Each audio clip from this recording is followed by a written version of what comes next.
ആനിമൽസിൽ actually നമ്മൾ ഒരുപാട് pre plan prep ഒക്കെ ചെയ്തു. എക്യുപ്മെന്റ്സ് ഒക്കെ വെച്ചിട്ട് പട്ടി ഡിസ്ട്രാക്ട് ആവുണ്ടോ എന്ന് നോക്കി. ഇതെല്ലാം ചെയ്ത് അവിടെ വന്ന് ഷൂട്ടിംഗ് എന്ന് വന്നപ്പോ പട്ടിക്ക് വയ്യാതെ പിന്നെ നമുക്കൊന്നും ചെയ്യാൻ പറ്റാത്ത അവസ്ഥയായി. പട്ടി ഒന്നാമത് ഭയങ്കര ഫ്രണ്ട്ലിയും ഭയങ്കര പാവമായിരുന്നു. അപ്പൊ നമുക്ക് ബാർക്ക് ബൈറ്റ് ഇങ്ങനത്തെ സാധനങ്ങൾ കിട്ടാനായിരുന്നു ഭയങ്കര പാട്. എനിക്ക് ആദ്യം ഉണ്ടായിരുന്ന ഒരു ചലഞ്ച് എന്ന് പറഞ്ഞാൽ ഇവരെ കണ്ടു കഴിഞ്ഞാൽ ഇവര് ഒറ്റ നോട്ടത്തിൽ സിനിമയുടെ അകത്തുള്ള ആൾക്കാരായിട്ട് ഫീൽ ചെയ്യണം. അപ്പൊ എല്ലാവർക്കും ഒരു എടുപ്പ് ഉണ്ടാവണം സ്ക്രീൻ എന്നുള്ള തോന്നലാണ്. അതായിരുന്നു എന്റെ മെയിൻ ആയിട്ടുള്ള ഒരു ഇത്.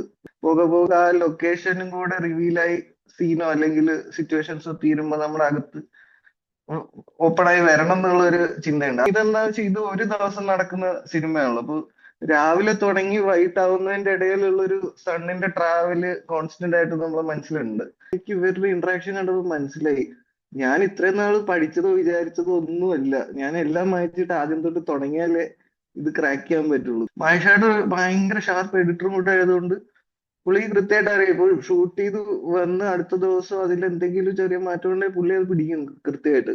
അപ്പൊ എനിക്ക് മനസ്സിലായി ഇതാണ് പഠിക്കേണ്ട സംഭവം എന്ന് മനസ്സിലാക്കി തന്ന രണ്ടാൾക്കാരാണ് അത് ജീവിതത്തിൽ. പോസ്റ്റിൽ ആക്ച്വലി ഒരു വർഷത്തെ മെനക്കെട്ട് പണി നടന്നിട്ടുണ്ട്, VFX-ലും ഗ്രേഡിങ്ങിലും ഒക്കെ. ആലിഫിന്റെ ഒരു സ്കെയിൽ അത്രയും ചെറിയ സിനിമയിൽ അത്രയും ചെറിയ കഥയിൽ വരികയാണ്. പെണ്ണും പൊറാട്ടും നല്ലൊരു തിയേറ്റർ എക്സ്പീരിയൻസ് ആക്കിയതിന്റെ പ്രധാന വിദഗ്ധനോട് ഇരിക്കുന്നുണ്ട്. സെബിനാണ്. Sebin, welcome. Thank you. Hi. സബിന് എപ്പോഴാണ് ഈ സിനിമയിലേക്ക് എൻ്റർ ആവുന്നത്? തുടക്കം തുടങ്ങിയിട്ടുണ്ടോ അതോ ഡിസ്കഷന്റെ മറ്റൊരു സമയത്താണോ എത്തിപ്പെടുന്നത്? സിനിമ രാജേട്ടൻ സിനിമ തുടങ്ങി ആദ്യത്തെ ഒരു പോസ്റ്റ് വന്നപ്പോ തന്നെ, അതായത് അനൗൺസ്മെന്റ് വന്നപ്പോ തന്നെ എന്നെ വിളിച്ച് പറഞ്ഞിട്ടുണ്ടായിരുന്നു. അതായത് രാജേട്ടൻ പണ്ട് തൊട്ടേ പറയായിരുന്നു നമുക്ക് ഒരുമിച്ച് വർക്ക് ചെയ്യാന്ന് പറയുന്നുണ്ടായിരുന്നു. അപ്പൊ ഇടയ്ക്ക് നമ്മളൊരു ഷോർട്ട് ഫിലിം ഒക്കെ ചെയ്യാൻ നോക്കിയിട്ടുണ്ടായിരുന്നു. അപ്പൊ അത് എനിക്കന്ന് പോകാൻ പറ്റിയില്ല. അത് കഴിഞ്ഞ് പിന്നെ സിനിമയുടെ ഇത് വന്നപ്പോ ഞാൻ വിളിച്ചപ്പോ നമുക്ക് ഡിസ്കസ് ചെയ്യാം എന്ന് പറഞ്ഞു. അപ്പൊ മദനോത്സവം എന്ന് പറഞ്ഞ സിനിമയുടെ ഷൂട്ട് നടക്കുകയാണ്. അപ്പൊ ഞാൻ അങ്ങനെ ബോംബെയിലായിരുന്നു. ബോംബെന്ന് അവിടെ പോയി കണ്ട് കഥ കേട്ടു, ഒരു ബ്രീഫ് വന്നു. അങ്ങനെയാണ് തുടങ്ങിയത്. അപ്പൊ ഇത് ഫസ്റ്റ് ടൈം ഇതിന്റെ അനൗൺസ്മെന്റ് വന്നപ്പോ തൊട്ട് ഇതിന്റെ ഭാഗമാണ്. ഓക്കെ, തിയേറ്റർ ആക്ടേഴ്സ് ആയിട്ട് കുറച്ച് പേരുണ്ട്. അതല്ലാത്ത അതിനേക്കാൾ കൂടുതൽ ആളുകള് ആക്ടിങ്, എനിക്ക് തോന്നുന്നു ആദ്യത്തെ പ്രാവശ്യമായിരിക്കും അവർ ചിലപ്പോൾ ആക്ട് ചെയ്യണതൊക്കെ തന്നെ. അങ്ങനെയുള്ള ഒരുപാട് ആളുകള്, അതേപോലെ animals which you cannot control to some control. Extent. അപ്പൊ അങ്ങനെ ഒരു സബ്ജക്റ്റിലേക്ക് തലവെക്കുമ്പോ എന്തായിരുന്നു ആദ്യം വന്ന ചിന്ത? ഒരു ചലഞ്ച് ആയിരുന്നോ അതോ? ഈ പുതിയ ആക്ടേഴ്സിനെ വെച്ച് ഷൂട്ട് ചെയ്യുന്നത് ഒരു ചലഞ്ച് ആയിട്ട് ഫീൽ ചെയ്യുന്നില്ലായിരുന്നു. കാരണം നമ്മള് ഞാൻ രാജേഷിന്റെ കൂടെ തന്നെ സെയിം പ്രോസസ്സ് ഒരു പ്രാവശ്യം ചെയ്തിട്ടുണ്ട്. ഈ ഇന്നത്താം കേസോടിന്റെ പ്രീ ഷൂട്ട് സിമിലർ പ്രോസസ് ആയിരുന്നു. അപ്പൊ അതിലെല്ലാം പുതിയ ആൾക്കാരായിരുന്നു. അപ്പൊ ആ പ്രോസസ്സ് അത് കഴിഞ്ഞിട്ട് ഞാൻ പോയി ചെയ്ത പടവും റിതം ഓഫ് ദമാം എന്ന് പറഞ്ഞ സിനിമയാണ്, ജയൻ ചെറിയാന്റെ. അപ്പൊ അതിലും എനിക്ക് നോക്കിയപ്പോ അത് സിദ്ദീഖ് കമ്മ്യൂണിറ്റിയിൽ പോയി ആ കമ്മ്യൂണിറ്റിയുടെ അകത്ത് നിന്നിട്ട് അവരിൽ നിന്ന് ആക്ടേഴ്സിനെ കണ്ടുപിടിച്ച് അങ്ങനെ ചെയ്യും. അപ്പൊ ഇതൊക്കെ സിമിലർ പ്രോസസ് ആയിരുന്നു. അപ്പൊ എനിക്ക് അങ്ങനെ കൺഫ്യൂഷനോ ടെൻഷനോ ഒന്നും ഇല്ലായിരുന്നു. എനിക്ക് അവരുടെ ചുറ്റും വർക്കർ ചെയ്ത് എടുക്കാനുള്ള ഐഡിയ ഉണ്ടായിരുന്നു. പിന്നെ ആനിമൽസിലേക്ക് വരുമ്പോ ആനിമൽസിൽ ആക്ച്വലി നമ്മൾ ഒരുപാട് പ്രീ പ്ലാൻ പ്രെപ്പ് ഒക്കെ ചെയ്തു. നമ്മള് ഓരോ ഷോട്ടും എടുക്കാൻ എങ്ങനെയൊക്കെ ചെയ്യാം, ആ നമ്മുടെ എക്യുപ്മെന്റ്സ് ഒക്കെ വെച്ചിട്ട് പട്ടി ഡിസ്ട്രാക്ട് ആവുണ്ടോ എന്ന് നോക്കി. അങ്ങനെ കുറെ പരിപാടികൾ ചെയ്തു. ഇതെല്ലാം ചെയ്ത് അവിടെ വന്ന് ഷൂട്ടിംഗ് എന്ന് വന്നപ്പോ പട്ടിക്ക് വയ്യാതെ പിന്നെ നമുക്കൊന്നും ചെയ്യാൻ പറ്റാത്ത അവസ്ഥയായി. പിന്നെ വെയിറ്റ് ഔട്ട് ചെയ്യാന്നുള്ളത് തന്നെയായിരുന്നു. അത് ഒരു വലിയ ധ്യാനം പോലത്തെ പരിപാടിയായിരുന്നു. അപ്പൊ പട്ടി പട്ടി ഒന്നാമത് ഭയങ്കര ഫ്രണ്ട്ലിയും ഭയങ്കര പാവമായിരുന്നു. അപ്പൊ നമുക്ക് ബാർക്ക് ബൈറ്റ് ഇങ്ങനത്തെ സാധനങ്ങൾ കിട്ടാനായിരുന്നു ഭയങ്കര പാട്. അപ്പൊ അതിപ്പോ കുറെ നാളെടുത്തു. കുറച്ച് നാൾ കൊണ്ട് എടുത്ത പരിപാടികളാണ്. ഓരോന്നും ഓരോ പോർഷനായിട്ട് ട്രെയിൻ ചെയ്ത് ശരിയായി വരുന്ന ഒരു പരിപാടിയിലാണ് അത് ഇരിക്കുന്നത്. അവിടുത്തെ ക്യാമറയുടെ സ്ട്രാറ്റജി എന്തായിരുന്നു? ലൈക്ക് മറ്റുള്ളത് നമുക്ക് ആ ഒരു സിറ്റുവേഷൻ അനുസരിച്ച് അതിനെ ഇമോഷണലി കണക്ട് ചെയ്യാവുന്ന രീതിയിലൊരു ഹാൻഡ് ഹെൽഡ് ചെയ്യണോ അല്ലെങ്കിൽ ട്രോൾ ചെയ്യണോ, അങ്ങനത്തെ ഒരു ഇതിലേക്ക് നമുക്ക് പ്ലാൻ ചെയ്യാം. ഇത് എങ്ങനെയായിരുന്നു? അതിന്റെ ഒരു സ്ട്രാറ്റജി എന്തായിരുന്നു? ഇത് ഹാൻഡ് ഹെൽഡ് ആയിട്ട് തന്നെയായിരുന്നു. അപ്പൊ ഞാൻ ഇപ്പൊ ക്ലോസ് ഒക്കെ എടുക്കുകയാണെങ്കിൽ പട്ടിയുടെ അടുത്ത് ഞാൻ ഇരിക്കാന്നുള്ളത്, നമുക്ക് ഒരു സൈഡിലേക്ക് ഒരു ലുക്ക് കിട്ടിയാൽ മതി എന്നുള്ളത്. അപ്പൊ അതിനു വേണ്ടി കുറെ മെനക്കെട്ടിട്ടുണ്ട്. ഇപ്പൊ നമ്മള് പല ടൈപ്പ് ഒച്ച ഉണ്ടാക്കുക, പല പരിപാടികൾ ചെയ്യുക. എല്ലാരും മെനക്കെട്ട് എല്ലാരും കൂടെ ഒരുമിച്ച് മെനക്കെട്ടിട്ടാണ് റിയാക്ഷൻസ് ഒക്കെ കിട്ടിയിട്ടുള്ളത്. അപ്പൊ ഇതല്ലാത്ത സമയങ്ങളിൽ ഞാൻ ഈ പട്ടിയുടെ അടുത്ത് ക്യാമറ ആയിട്ട് ഇരിക്കുമ്പോ എന്തെങ്കിലുമൊക്കെ കിട്ടിക്കഴിഞ്ഞാലും ഒക്കെ അതുമൊക്കെ യൂസ്ഫുൾ ആയിട്ടുണ്ട്. ഇപ്പൊ നേരത്തെ കൃത്യമായ ഐഡിയ ഉണ്ടായിരുന്നു എങ്ങനത്തെയൊക്കെ ഷോട്ടുകളാണ് വേണ്ടത്, എന്തൊക്കെ ഹെഡ് മൂവ്മെന്റ്സ് ഒക്കെയാണ് വേണ്ടതെന്നുള്ള ഐഡിയ ഉണ്ടായിരുന്നു. അപ്പൊ അത് ഒരെണ്ണം കിട്ടുമ്പോൾ നമ്മൾ വെച്ച് നോക്കും വർക്ക് ആവുന്നുണ്ടോ എന്നുള്ളത്. അത് അല്ലെങ്കിൽ കുറച്ചും കൂടെ ബെറ്റർ ആവണമെന്ന് തോന്നി അതൊന്നും കൂടെ ചെയ്തു നോക്കും, അങ്ങനെയൊക്കെ.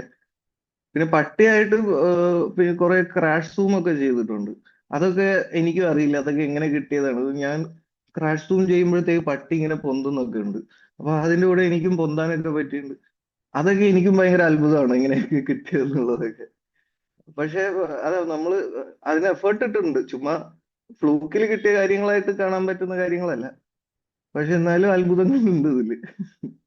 കാഴ്ചക്കാർക്ക് ആ ഒരു അത്ഭുതവും ഒരു സർപ്രൈസും ക്യൂരിയോസിറ്റി ഒക്കെ കിട്ടുന്ന ഒരു കാര്യങ്ങളാണ്.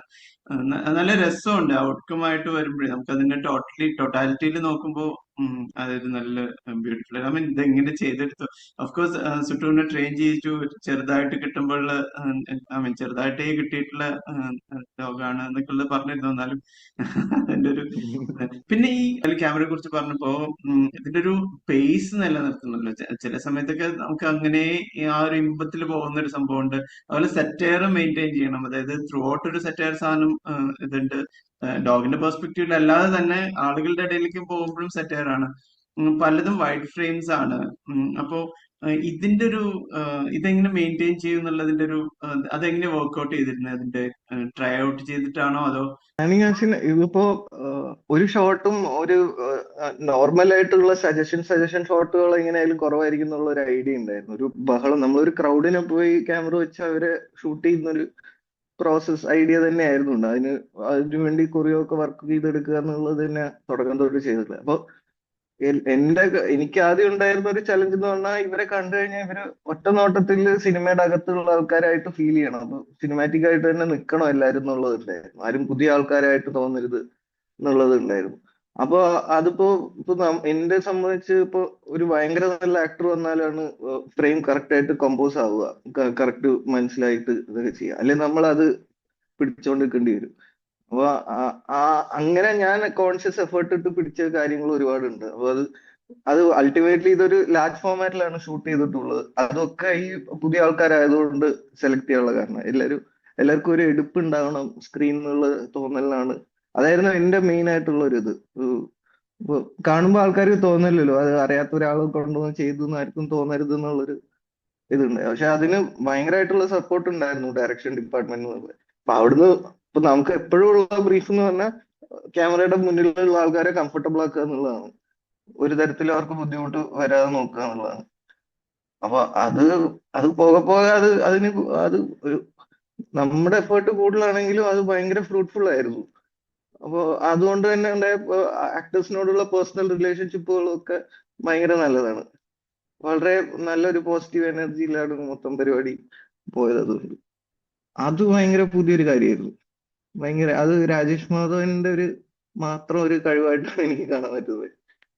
അവർക്കുള്ളൊരു ആ ഒരു പോസിറ്റീവ് സംഭവം നമുക്കും ഓഡിയൻസിന് ഫീൽ ചെയ്യുന്നുണ്ടായിരുന്നു. ഫിലിം കാണുമ്പോഴേ ഉം ഫീൽ ചെയ്യുന്നുണ്ടായിരുന്നു ഉം ഉം അവരത്രയും ആ ഒരു ചേസിങ് ഇതിന്റെ അത് പറയുമ്പോ ഈ ചേസ് സീൻസ് ഉണ്ട് കുറച്ച്. ഇപ്പൊ സോ കോൾഡ് മോപ്പഡ് പോലെയുള്ള വാഹനങ്ങളിലൊക്കെയുള്ള സംഭവങ്ങൾ, അതും ഒരു റഫ് റോഡ്സിനോ കാടിന്റെ പോലത്തെ ഒരു അന്തരീക്ഷമൊക്കെ ഉള്ള ഒരു അവസരങ്ങളിലൊക്കെയാണ്.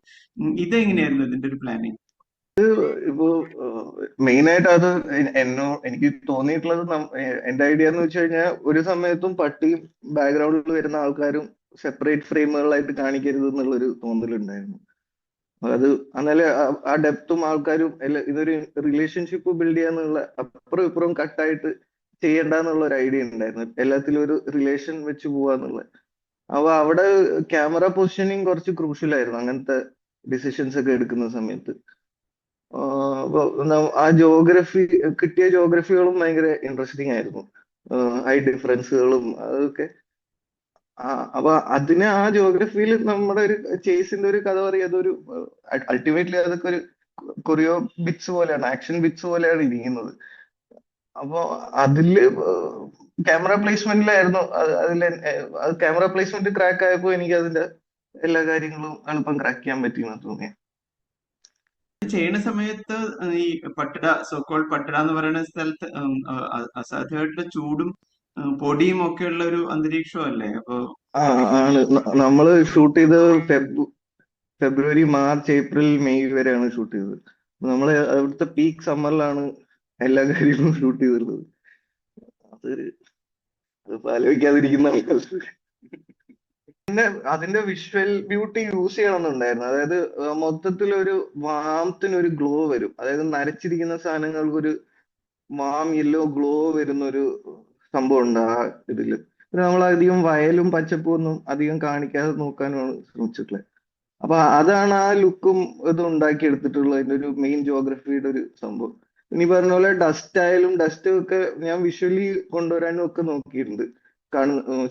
പൊടി പറക്കുന്നുണ്ട്. അതായത് ഭയങ്കര ഉണങ്ങി കിടക്കുമ്പോൾ നമ്മൾ ഒരു ഇല ഒടിച്ചാൽ തന്നെ അതിന്റെ അകത്തുനിന്ന് ഒരുപാട് പൊടി പറക്കുന്ന ഒരു ഇതുണ്ട്. അപ്പൊ അതൊക്കെ നമുക്ക് ഫീൽ ചെയ്ത കാര്യങ്ങൾ അതൊക്കെ ക്യാമറയിൽ വിഷ്വലി ഇതിൽ കിട്ടണം എന്നുള്ള ഐഡിയ ഭയങ്കരമായിട്ടുണ്ടായിരുന്നു.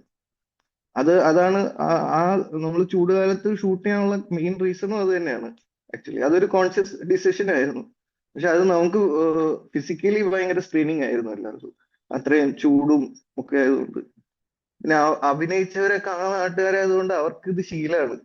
അവരതിൽ വളർന്നു വന്ന ആൾക്കാരായതുകൊണ്ട് മാത്രമാണ് അത്. ആ, വേറെ നമുക്കൊക്കെ എന്തെങ്കിലും ബുദ്ധിമുട്ട് വന്നാലേ ഉള്ളൂ, അവർക്ക് അങ്ങനെ ബുദ്ധിമുട്ടുകളൊന്നും വന്നിട്ടില്ല. അതൊക്കെ ഭയങ്കര ഗുണം ചെയ്തു. നമ്മൾ കണ്ട് ശീലിച്ചിട്ടുള്ള ആക്ടേഴ്സിന്റെ നമുക്ക് ഏകദേശം പ്രഡിക്റ്റബിൾ ആണ്. ഐ മീൻ അതങ്ങനെ പറയാൻ പറ്റില്ല, എന്നാലും ഉം. അവരൊരു സിറ്റുവേഷൻ ചിലപ്പോൾ നമുക്ക് ഓക്കെ, ഈ ഒരു കോമ്പോസിഷൻ, ഈ ഒരു സംഭവം, ഉം, ഇത് ഇപ്പൊ വർഷയുടെ ഒക്കെ തന്നെ ചില എക്സ്പ്രഷൻസ് ഒക്കെ ഭയങ്കര ക്യൂട്ടും ആണ്, ഭയങ്കര രസമുള്ള സംഭവമാണ്. ഇത് ചെയ്തുകൊണ്ടിരിക്കുന്ന സമയത്ത് ഇപ്പൊ you have been doing lot of films, പക്ഷെ അങ്ങനെ ഒരു ത്രില്ലിന്റെ സമയമൊക്കെ കഴിഞ്ഞിട്ടുണ്ടാവും. എന്നാലും ഇങ്ങനെ റോ ആയിട്ടുള്ള ആളുകൾ, അല്ലെങ്കിൽ വർഷ ഓഫ് കോഴ്സ് തിയേറ്റർ പേഴ്സൺ ആണ്, അവരുടെ അടുത്ത് നിന്ന് ഇത്തരം ഔട്ട്കം വരുന്ന സമയത്ത് Sebin as A D O P, how do you feel? നമുക്ക് ഇവരെല്ലാരോടും നമ്മൾ പേഴ്സണലി ഒരു 2 മിനിറ്റ് സംസാരിച്ചാൽ തന്നെ നമുക്ക് എന്തെങ്കിലുമൊക്കെ കണക്ഷൻ കിട്ടും ഇവരായിട്ട്. അത് ഭയങ്കരമായിട്ടുണ്ട് എല്ലാവരും. ഇപ്പോ അതില് അമ്മമാരൊക്കെ ആയാലും എനിക്ക് എന്റെ മൂത്തമ്മമാരെ, വീട്ടിലൊക്കെയുള്ള മൂത്തമ്മമാരോട് ഒക്കെ ഉണ്ടായിരുന്ന ഒരു ബന്ധം എന്തായിരുന്നു, അത് തന്നെ എനിക്ക് കിട്ടുന്നത്. അപ്പോ ഇവരിലെല്ലാരും ആ പേഴ്സണൽ കണക്ഷൻ ഓൾറെഡി വന്നു കഴിഞ്ഞപ്പോ പിന്നെ ഇവരെ ബെറ്റർ ആക്കുന്നത് നമുക്കും കൂടെ നമ്മളും കൂടെ എൻജോയ് ചെയ്യുന്ന പ്രോസസ് ആയി മാറുമല്ലോ. അതിലാണ് പോയിട്ടുള്ളത്. വർഷയുടെ കാര്യം എടുത്തു കഴിഞ്ഞാൽ വർഷ കുറെ കൂടെ ട്രെയിൻഡ് ആയതുകൊണ്ട് എനിക്ക് ഭയങ്കര എളുപ്പമായിരുന്നു. ഇവിടെ വന്ന് നിൽക്കണം, ഇവിടെ കറങ്ങി വരുന്നു, ഇവിടെ നിൽക്കണം എന്ന് പറഞ്ഞാൽ വർഷയ്ക്ക് അത് കിട്ടും. വർഷ അതിൽ ട്രെയിൻഡ് ആയതുകൊണ്ട്. അപ്പൊ അങ്ങനെ കുറച്ച് ആക്ടേഴ്സ് എനിക്ക് ഭയങ്കര കംഫർട്ടബിൾ ആയിരുന്നു വർക്ക് ചെയ്യാനുള്ള കുറച്ച് ആൾക്കാരും ഉണ്ടായിരുന്നു.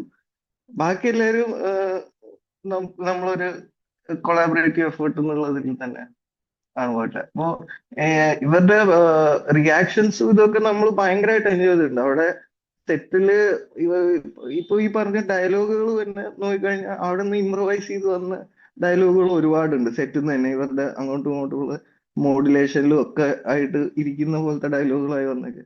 അപ്പൊ ഇതെല്ലാം ഭയങ്കര എൻജോയബിൾ പ്രോസസ് ആയിരുന്നു എല്ലാ എല്ലാ എല്ലാ ആർട്ടിസ്റ്റുകളുടെയും. അത് അവർ പറയുമ്പോഴേ നമുക്ക് ചിരി വരുന്നുണ്ട്. അത് ഭയങ്കരമായിട്ടുണ്ടായിരുന്നു. അത് ഇത് അതായത് ഈ ഭയങ്കര ഹെക്ടിക് ആണെങ്കിലും ഭയങ്കരമായിട്ട് അതേപോലെ തന്നെ എൻജോയ് ചെയ്ത ഒരു ലേബർ ഓഫ് ലവ് ആണിത്. ക്യാവോസ് ഒരുവിധം സീൻ ടുവേർഡ്സ് എൻഡ് വരുമ്പോ കൂടുതലും ആ ഒരു ക്യാവോസ് ബിൽഡ് ചെയ്ത് വരുന്നു. അപ്പൊ അവിടെ നമുക്ക് ഉണ്ടായിരുന്ന ഒരു ചാലഞ്ച് ലൈക്ക് എല്ലാവരുടെയും ചിലപ്പോ എക്സ്പ്രഷൻസ് നമുക്ക് നോട്ട് ചെയ്യാൻ പറ്റില്ല. ഓഫ്കോഴ്സ് അതിനുള്ള ആളുകളുണ്ട്. അങ്ങനെ റീടേക്ക് പോകണ്ടയോ, അല്ലെങ്കിൽ അങ്ങനത്തെ ആ സിറ്റുവേഷനിൽ എന്തെങ്കിലും ചാലഞ്ചസ് ഉണ്ടായിട്ടുണ്ടോ? മെയിൻ ആയിട്ട് ഡയലോഗിന്റെ ഒരു കണ്ടിന്യൂറ്റി, മോഡുലേഷൻ, ആ ഇമോഷണൽ കണ്ടിന്യൂറ്റിയിലൊക്കെയാണ് നമുക്ക് കൂടുതൽ എഫേർട്ട് എടുക്കേണ്ടി വന്നിട്ടുള്ളത്. അല്ലാതെയുള്ള ആക്ഷൻ സീക്വൻസുകളിലൊക്കെ ആൾക്കാർ കുറെ കൂടെ കംഫർട്ടബിൾ ആയിരുന്നു. ആക്ഷനും ഡാൻസും എന്നൊക്കെ പറഞ്ഞ ഇവര് ഒരു ഗ്രൂപ്പായിട്ട് ഒരു വർക്ക്ഷോപ്പ് ഒക്കെ ചെയ്തതിന്റെ ഒരു ഹാങ് ഓവറിൽ ആയിരുന്നു അതൊക്കെ ഉണ്ടായിരുന്നെന്ന് തോന്നുന്നു. അപ്പൊ അതൊക്കെ അവർക്ക് അത്ര ബുദ്ധിമുട്ടുണ്ടായിട്ടില്ല. ഒന്ന് ഈ കറക്റ്റ് സ്ഥലത്തെത്തി കറങ്ങി വന്ന് ഡയലോഗ് പറയാ, അങ്ങനത്തെ കുറച്ച് കോംപ്ലിക്കേറ്റഡ് സാധനങ്ങളിലാണ് മെയിൻ എഫേർട്ട് പോയിട്ടുള്ളത് എനിക്ക് തോന്നുന്നു. വളരെ റോ ആയിട്ടുള്ള ആളുകളെ കൊണ്ടുവന്ന് ഫിൽം ചെയ്യാനുള്ള എക്സ്പെർട്ടീസ് സെബിനിപ്പോ ഉണ്ട്. അപ്പൊ ഒരു ലൊക്കേഷനിൽ പോകുമ്പോ ആദ്യം എന്താ മനസ്സിൽ വരിക? ലൈക്ക് ഇപ്പൊ അത് റിതം ഓഫ് ദമം ആണെങ്കിലും വേറൊരു തരം, most of the scenes dark ഒരു നൈറ്റ് സീനിലും ഒക്കെയാണ്. ലൊക്കേഷന്റെ ഒരു ജോഗ്രഫി ഇരിക്കുന്നതിന്റെ ഒരു ബ്യൂട്ടി കറക്റ്റ് ആയിട്ട് സീൻ തീരുമ്പോ ക്യാപ്ചർ ആവണം എന്നുള്ള ഒരു ഇതുണ്ട്. അപ്പൊ അത് ക്യാമറ പ്ലേസ്മെന്റ്സിലൊക്കെയാണ് ഇവിടുന്ന്.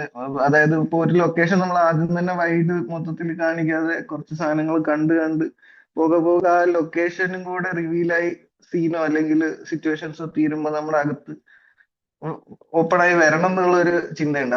അതിപ്പോ എന്റെ മാത്രം ഉള്ളിൽ ഉണ്ടാകുന്ന കാര്യമായിരിക്കും ചിലപ്പോ.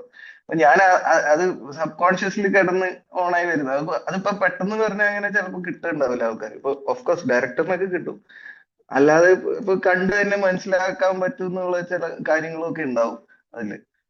അപ്പൊ ലൊക്കേഷൻ വന്ന അതാണ്. പിന്നെ ഇതെന്താ വെച്ചാൽ ഇത് ഒരു ദിവസം നടക്കുന്ന സിനിമയാണല്ലോ. അപ്പൊ രാവിലെ തുടങ്ങി വൈകിട്ടാവുന്നതിന്റെ ഇടയിലുള്ള ഒരു സണ്ണിന്റെ ട്രാവല് കോൺസ്റ്റന്റ് ആയിട്ട് നമ്മളെ മനസ്സിലുണ്ട്. അപ്പൊ അത് ഡിപ്പെൻഡ് ആണ് ഓരോ സ്ഥലത്തുള്ള സ്കൈ എത്രത്തോളം ബ്രൈറ്റ് ആണ്, ഓരോ സ്ഥലത്തുള്ള ഷാഡോസ് എങ്ങനെയൊക്കെയാ പോകേണ്ടത്. അപ്പൊ അതുണ്ടായിരുന്നു. അത് കുറച്ച് മെനക്കെട്ട പരിപാടിയായിരുന്നു. അപ്പൊ നമ്മള് പല പല സമയത്താണ് ഒരു വെയിലത്തുമാണ് ഷൂട്ട് ചെയ്യുന്നത്. പക്ഷെ ആ ഒരു കൺസിസ്റ്റൻസി എന്നെ കൊണ്ട് പറ്റുന്ന പോലെ പിടിക്കണം എന്നുണ്ടായിരുന്നു. നമ്മളിങ്ങനെ ഭയങ്കരമായിട്ട് അത് കൺട്രോൾ ചെയ്ത് ഷൂട്ട് ചെയ്യാൻ പറ്റുന്ന ഒരു സെറ്റപ്പിലല്ലായിരുന്നു ഷൂട്ട് ചെയ്തിട്ടുള്ളത്. അപ്പൊ അതൊക്കെ ഒരു പേഴ്സണൽ എഫേർട്ടുകളാണ് നോക്കിക്കഴിഞ്ഞാൽ. ജോഗ്രഫി മനസ്സിലാകണം. അത് സീൻ തീരുമ്പോഴത്തേക്ക് ആൾക്കാർക്ക് ഇത് ഏതാ സ്ഥലം എന്നുള്ളത് കൺഫ്യൂഷൻ ഇല്ലാതെ മനസ്സിലാക്കുക എന്നുള്ളത് അത് എന്റെ ഒരു പണിയായിട്ട് തോന്നാറുണ്ട്, ചെയ്യേണ്ടതാണെന്ന് തോന്നുന്ന ഒരു സംഭവം. സെബിന്റെ എഡ്യൂക്കേഷൻ ബാക്ക്ഗ്രൗണ്ട് എനിക്ക് അറിയില്ല, ലൈക് സിനിമാറ്റോഗ്രാഫി പഠിക്കുകയാണോ? പക്ഷെ അതിന്റെയൊക്കെ അപ്പുറത്തേക്കുള്ള ഒരു education all through the directors you work with, like C you soon പോലെയുള്ള അന്നത്തെ ഒരു റെവല്യൂഷൻ ആ സമയത്ത് ചെയ്യാവുന്നതിന്റെ ഒരു പോസിബിലിറ്റി എക്സ്പ്ലോർ ചെയ്ത്, റിതം ഓഫ് ദമം ആണെങ്കിലും അതിൻ്റെതായിട്ടുള്ള ലൈക്ക് ഇത്രയും ഒരുപാട് കാലം എടുത്ത് വർക്ക് ചെയ്ത ഒരു സിനിമയും കൂടിയാണ്. ലൈക് സുരേഷിന്റെ സുമതിന്റെയും അത് അത് വേറൊരു എക്സ്ട്രീം ഇതിലേക്ക് പോകുന്ന, അതെ അത് ഒരുപക്ഷെ തിയേറ്ററിൽ അത്രയും അപ്രിസിയേഷൻ കിട്ടാതെ പോയ നല്ലൊരു വർക്കാണ്. അതെ, അപ്പൊ അത് ഈ സിനിമ അധികം ആൾക്കാർ കണ്ടിട്ടില്ല. അതെ, അപ്പൊ ഈ അത് ഒരു എഡ്യൂക്കേഷൻ ഇത് പറയണം, പക്ഷെ അതിന്റെ അപ്പുറത്തേക്ക് ഇങ്ങനെ കിട്ടിയ ലേണിങ്സിനെ കുറിച്ചൊന്ന് പറയും. ഞാൻ സിനിമാറ്റോഗ്രഫി പഠിച്ചത് ബാംഗ്ലൂർ ഗവൺമെന്റ് ഫിലിം ഇൻസ്റ്റിറ്റ്യൂട്ട് ഉണ്ട്, അവിടെയാണ് ഹെസർഗട്ടയിലാണ് സിനിമാറ്റോഗ്രഫി പഠിച്ചത്. അത് കഴിഞ്ഞിട്ട് ഞാൻ സാനു ജോൺ വർഗീസ് എന്ന് പറഞ്ഞ ക്യാമറാമാന്റെ കൂടെയാണ് വർക്ക് ചെയ്തത്. അപ്പൊ ഞാൻ ഡിഗ്രി കഴിഞ്ഞു, ഈ 2 ഇയർ കോഴ്സ് കഴിഞ്ഞ ഒരു 22ാമത്തെ വയസ്സ് തൊട്ട് ഞാൻ സാനു സാറിന്റെ കൂടെ വർക്ക് ചെയ്യുന്നുണ്ട്. അപ്പൊ സാനു സാറിന്റെ കൂടെ ടേക്ക് ഓഫ് എന്ന് പറഞ്ഞ സിനിമയിലാണ് ആദ്യമായിട്ട് വർക്ക് ചെയ്തത്. മഹേഷേട്ടന്റെ പടമാണ്. അപ്പൊ അതിലാണ് ഞാൻ തുടങ്ങുന്നത് ആക്ച്വലി. അത് കഴിഞ്ഞ് അങ്ങോട്ട് സാനു സാറിന്റെ കൂടെ ബോംബെയിൽ വർക്ക് ചെയ്തു, പിന്നെ ഹൈദരാബാദിലും പല പല സ്ഥലത്ത് വർക്ക് ചെയ്തു. അപ്പൊ ഞാൻ ഒരു ഒരു മിക്ക മിക്ക ലാംഗ്വേജിലും മിക്ക നല്ല സെറ്റപ്പുകളിലും മോശം സെറ്റപ്പുകളിലും ഒക്കെ വർക്ക് ചെയ്തിട്ടുണ്ടായിരുന്നു. അപ്പൊ ആക്ടേഴ്സിന്റെ കൂടെ പ്രോപ്പർ ആയിട്ട് വർക്ക് ചെയ്ത് ഇതൊക്കെ കഴിഞ്ഞിട്ടാണ് പിന്നെ ഇൻഡിപെൻഡന്റ് ആയി വന്നപ്പോ ഇങ്ങനത്തെ ഒരു സ്പേസിൽ എത്തിയത്. ആഹ് സാനു സാറാണ് ശരിക്കും പറഞ്ഞാല് ഒരു മെന്ററായിട്ട് പറയാവുന്ന ആള്. സാനു സാറ് ന്റെ അടുത്തുനിന്ന് പഠിച്ചത് എന്ന് പറഞ്ഞാല് നമ്മള് ചെയ്യുന്ന കാര്യങ്ങൾ ഇപ്പോഴല്ല, നമ്മൾ മരിച്ചാലും ഇത് ഇവിടെ നിൽക്കണം എന്നുള്ളൊരു ഭയങ്കരമായൊരു ബോധം പുള്ളിയുടെ അടുത്തുനിന്ന് ഉണ്ടായി വന്നിട്ടുണ്ട്. അതാണ് ബേസിക്കലി. സാനു അടിപൊളി ചിത്രകാരൻ കൂടിയാണല്ലോ. അപ്പൊ അതിന്റെ ആ ഒരു ഇൻപുട്സ് ഒന്ന് പറയും. കാരണം ഇദ്ദേഹത്തിന്റെ ഒരു കാഴ്ചപ്പാടും ചില പെയിന്റിങ്സ് ഒക്കെ വളരെ പേസ്റ്റൽ ഇതായിട്ട്, പക്ഷെ അതിന്റെ അകത്ത് തിൻ ലൈൻസ് ഒക്കെ വെച്ചിട്ട് ഒരു ക്യാരക്ടർ ഉണ്ട് ഡെഫിനറ്റ്ലി. ഭയങ്കര ബ്യൂട്ടിഫുൾ ആയിട്ടുള്ള ഒരു സംഭവം. മാത്രമല്ല സംസാരിക്കുമ്പോഴും നമുക്ക് അത്രയും ക്ലോസ്നെസ് തോന്നുന്നൊരു വ്യക്തിയും കൂടിയാണ്. ഞാൻ ആർക്കറിയാമിന്റെ സമയത്തും അതിനുശേഷം അറിയിപ്പിന്റെ ഇതുമായിട്ട് ബന്ധപ്പെട്ട് നമ്മൾ സംസാരിച്ചിട്ടുണ്ടായിരുന്നു. എന്റെ ഒരു അണ്ടർസ്റ്റാൻഡിങ് സാൻ സാർ എല്ലാത്തിനെയും മൈക്രോ ഡീറ്റെയിലിൽ മനസ്സിലാക്കാൻ ശ്രമിക്കും. അപ്പോ അതുകൊണ്ടാണ് ഇപ്പോ സാറ് ചെയ്യുന്ന പെയിന്റിങ്സ് ഒക്കെ വളരെ ചെറിയ ഇതില്ല, വളരെ മൈന്യൂട്ടായിട്ട് നമ്മളൊരു ഇതിങ്ങനെ തെറ്റിയാൽ അത് തെറ്റുന്ന പോലത്തെ ഒരു സ്പേസിലാണ് പുള്ളി കോൺസ്റ്റന്റ് ആയിട്ട് വർക്ക് ചെയ്തുകൊണ്ടിരിക്കുന്നത്.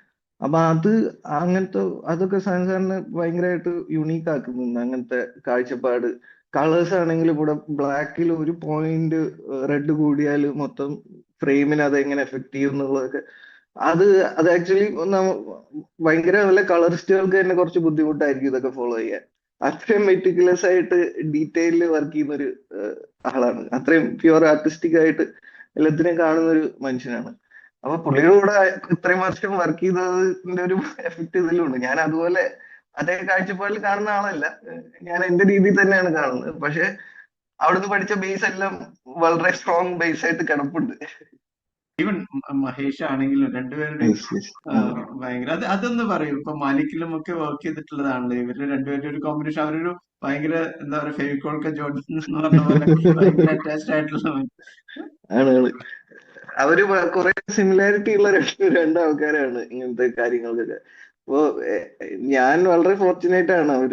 അതായത് ഞാൻ ടേക്ക് ഓഫിൽ വർക്ക് ചെയ്ത സമയത്ത്, അപ്പൊ ഞാൻ ഫിലിം ഇൻസ്റ്റിറ്റ്യൂട്ടിൽ നിന്ന് ഇറങ്ങിയിട്ടേ ഉള്ളൂ. അപ്പൊ ഞാൻ അങ്ങനെ വലിയ എക്യുപ്മെന്റ്സിലൊന്നും അങ്ങനെ വർക്ക് ചെയ്ത് അങ്ങനെ ഇതൊന്നും, നമ്മളൊരു DSLR 70 ക്യാമറയൊക്കെ ആയിട്ട് കറങ്ങാം കുറെ മുന്നേ 2011-15 സമയത്തൊക്കെ.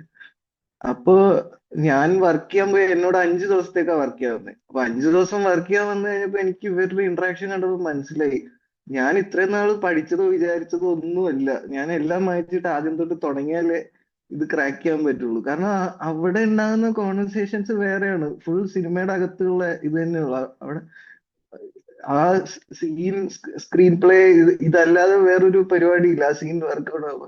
മഹേഷായിട്ട് ഭയങ്കര ഷാർപ്പ് എഡിറ്ററും കൂടെ ആയതുകൊണ്ട് പുള്ളി കൃത്യമായിട്ട് അറിയാം. ഇപ്പോൾ ഷൂട്ട് ചെയ്ത് വന്ന് അടുത്ത ദിവസം അതിൽ എന്തെങ്കിലും ചെറിയ മാറ്റം ഉണ്ടെങ്കിൽ പുള്ളി അത് പിടിക്കും കൃത്യമായിട്ട്. അത്രയും ഷാർപ്പായിട്ടുള്ള ഒരു എഡിറ്റർ ആയിരുന്നു. അപ്പൊ ഇവര് അങ്ങോട്ടും ഇങ്ങോട്ടും നോർമലി പറയുന്ന സാധനം ഗ്രാസ്പ് ചെയ്യാൻ തന്നെ അന്ന് എനിക്ക് ഭയങ്കര എഫേർട്ട് ഇടേണ്ടി വരുമായിരുന്നു. അപ്പൊ എനിക്ക് മനസ്സിലായി ഇതാണ് പഠിക്കേണ്ട സംഭവം എന്ന് മനസ്സിലാക്കി തന്ന രണ്ടാൾക്കാരാണ് അത് ജീവിതത്തിൽ. മഹേഷേട്ടനെ പറ്റി പറയുകയാണെങ്കിൽ അത് കഴിഞ്ഞ് മാലിക്കിൽ വന്ന് വർക്ക് ചെയ്തപ്പോൾ ഒക്കെ ഒരു എനിക്ക് പേഴ്സണലി ഭയങ്കര, കാരണം ഞാൻ ഫസ്റ്റ് വർക്ക് ചെയ്തത് ടേക്ക് ഓഫിലാണ്. പിന്നെ മാലിക്കിൽ വന്നപ്പോഴത്തേക്ക് എനിക്ക് എന്റെ ഉള്ളിലുള്ള പ്രോഗ്രസ് ആണ്. ഞാൻ ലാസ്റ്റ് അസിസ്റ്റന്റ് ഒരു സെക്കൻഡ് ക്യാമറ ഓപ്പറേറ്റ് ചെയ്യുന്ന ആളായി. അങ്ങനത്തെ ഒരു പ്രോഗ്രഷൻ ഇതൊക്കെ ഉണ്ടായി. അപ്പൊ ഓക്കെയാണ്, വർക്ക് ചെയ്യാൻ വളരെ അടിപൊളിയാണ്. ഗുരുസ്ഥാനീയരാണ് ബേസിക്കലി ഇവരൊക്കെ. അല്ല ഈ ചിന്തയിലാണെങ്കിലും ടെക്നോളജി വൈസ് ആണെങ്കിലും വളരെ പ്രോഗ്രസീവ് ആയിട്ടും അപ്ഡേറ്റഡ് ആയിട്ടുമുള്ള ആളുകൾ കൂടിയാണല്ലോ അവർ. ആണ് ഉറപ്പായും. അതെ. ഇപ്പൊ പുതിയ ആളുകൾ ഇപ്പൊ നമ്മൾ എപ്പോഴും പറയും ആക്ടേഴ്സിനാണെങ്കിലും ഒക്കെ ഒബ്സർവേഷൻ ആണ് കീ, ഒബ്സർവേഷന്റെ ഒരു സംഭവം പറയും. പക്ഷെ അറ്റ് ദ സെയിം ടൈം ഇപ്പൊ ക്യാമറ പുതിയ മോഡൽസ് വരുന്നു. ഇപ്പൊ അത്രത്തോളം ഒന്നും ലൈറ്റ് ഇല്ലെങ്കിലും നമുക്ക് ചെയ്യാവുന്ന രീതിയിലുള്ള സംവിധാനങ്ങളുണ്ട്.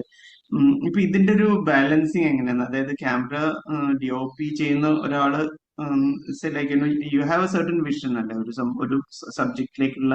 അപ്പൊ ഇത് ഒബ്സർവേഷൻ ആണോ ഹെൽപ്ഫുൾ ആയിട്ടുള്ളത്, അതോ ക്യാമറയിൽ വർക്ക് ചെയ്തിട്ടുള്ളതാണോ ഹെൽപ്ഫുൾ ആയിട്ടുള്ളത്?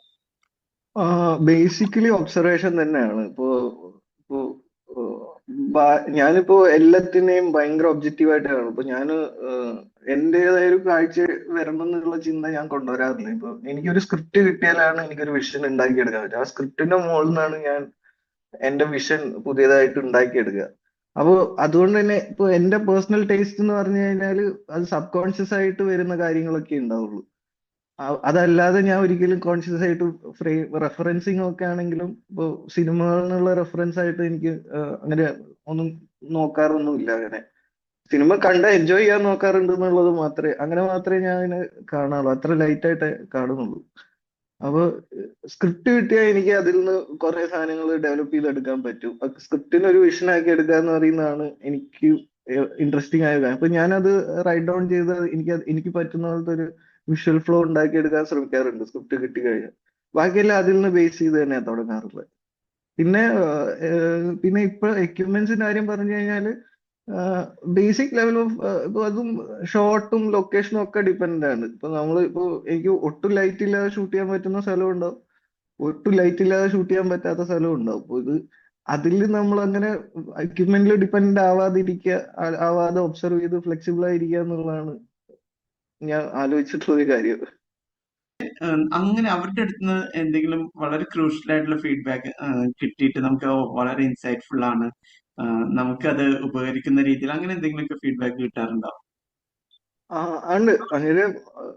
അതായത് ഇപ്പൊ വളരെ അടുത്ത സുഹൃത്തുക്കളെ ഇപ്പൊ ഫീഡ്ബാക്ക് ആസിൻ ഇതിങ്ങനെ ബെറ്റർ ആക്കായിരുന്നു, അതങ്ങനെ കുറച്ചും കൂടെ ആക്കായിരുന്നു, അങ്ങനെ ഇതുവരെ ആരും അങ്ങനെ പറഞ്ഞിട്ടൊന്നുമില്ല.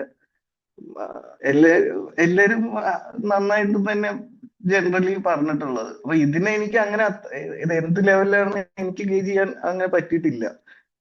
കോമൺ ആയിട്ട് കുറച്ച് ആൾക്കാർ പറഞ്ഞ ഇപ്പൊ റിതം ഓഫ് ദ മാം ആയാലും പെണ്ണുമുറട്ടായാലും ആൾക്കാർ പറഞ്ഞതിൽ ടെക്സ്ചർ ഒക്കെ കുറച്ചും കൂടെ കിട്ടുന്നുണ്ടെന്ന് ആൾക്കാർ പറയുന്നുണ്ട്. അപ്പൊ അത് അതൊരു നല്ല കാര്യമായിട്ടാണ് അങ്ങനെയൊക്കെയുള്ള.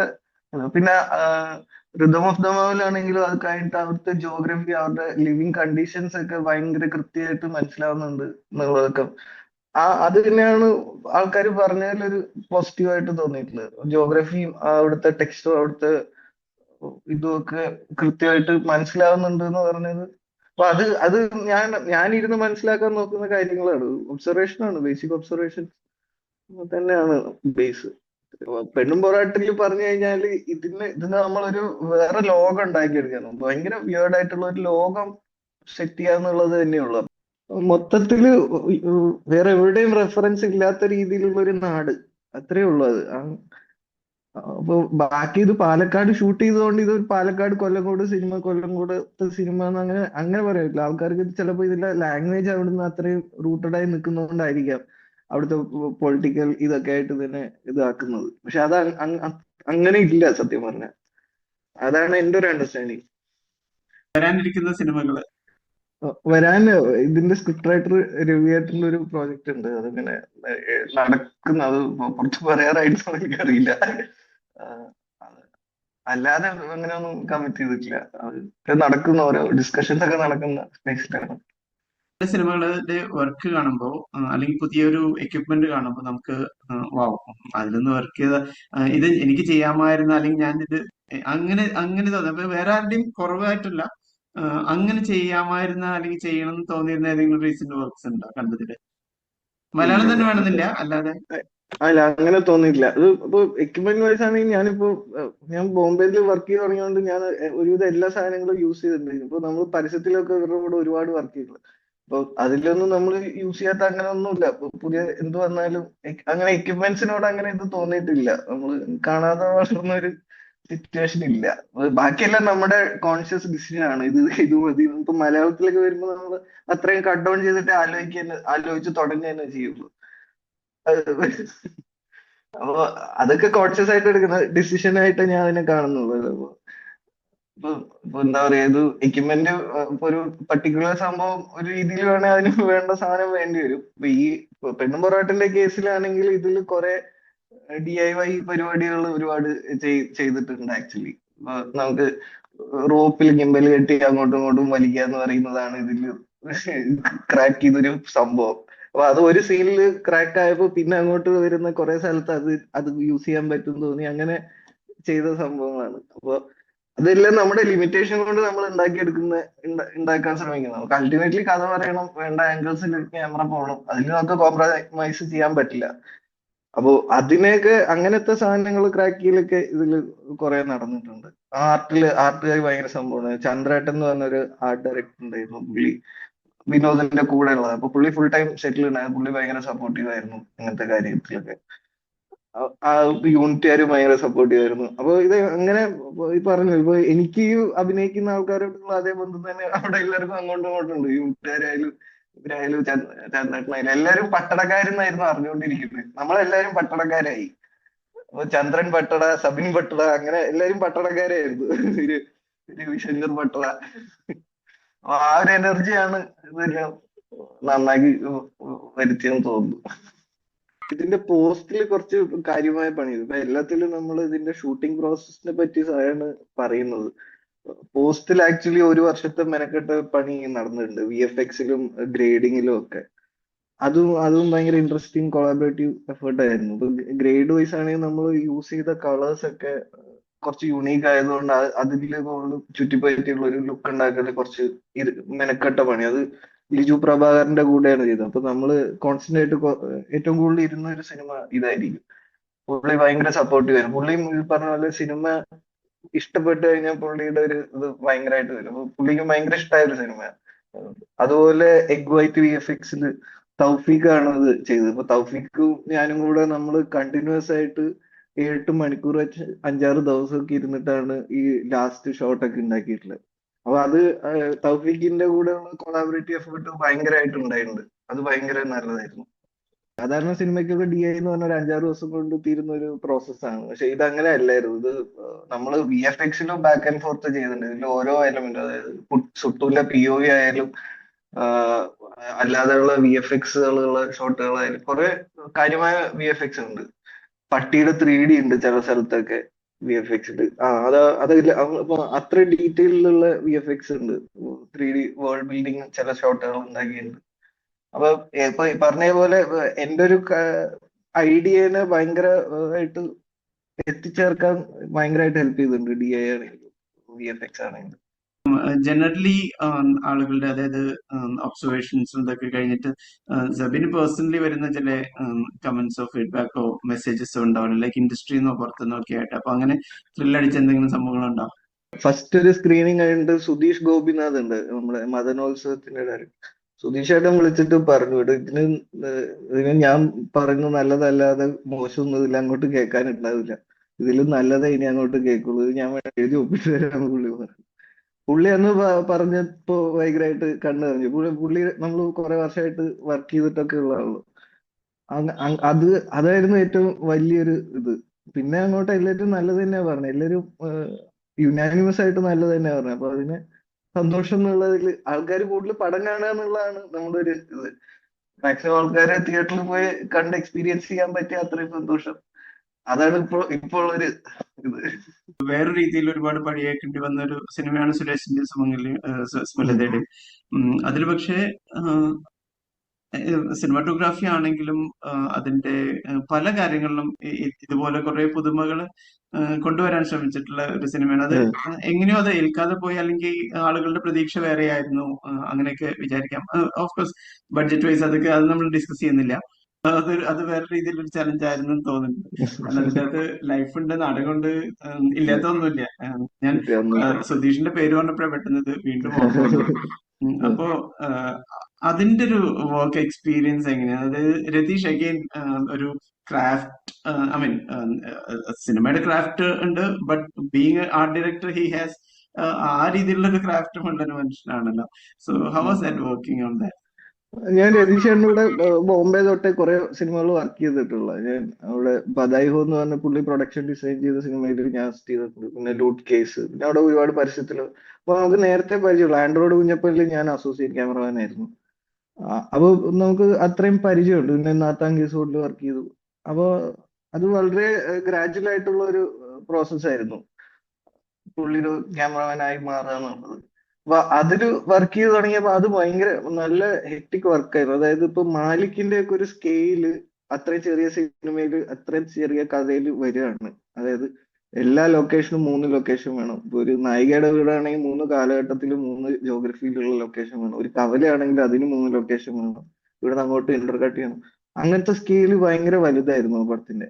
അപ്പോ ഇത് ആ സ്കെയില് കോപ്പി ചെയ്യാന്നുള്ളതായിരുന്നു എന്റെ മെയിൻ സ്ട്രെസ് ഉണ്ടായിരുന്ന ഒരു സംഭവം. പിന്നെ നല്ല മഴയായിരുന്നു പയ്യന്നൂര്.